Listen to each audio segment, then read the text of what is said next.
জানো আজকে আমার সাথে কি হয়েছে? আমার আম্মু ঘুমেছিল, আর আমি লুকায় ঘুর থেকে বাইরে গেছিলাম।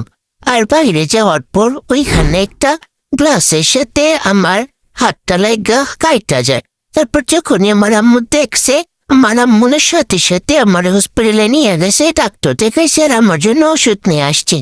আমার আম্মু আমারে কত ভালোবাসে, আর আমি না বুঝে আমার আম্মুরে কত কিছু বলি। সরি আম্মু, আমি আর এরকম করবো না। আমি আর দুষ্টামি করবো না, তোমার যন্ত্রণা দিব না। তুমি আমার ভালোর জন্য সবকিছু বলো করো, আর আমি সেগুলো একদম পাত্তেই দিই না। এখন থেকে আমি একদম গুড বয় হইয়া যাইমু। এখন থেকে আমি একটা গুড বয় অজি হইমু। তোমরা বন্ধুরা যারা তোমাদের আব্বা আম্মুর কথা শোনো না, আর এগুলা কইরো না। ওরা কিন্তু আমাদের ভালোর জন্য এসব কিছু বলে।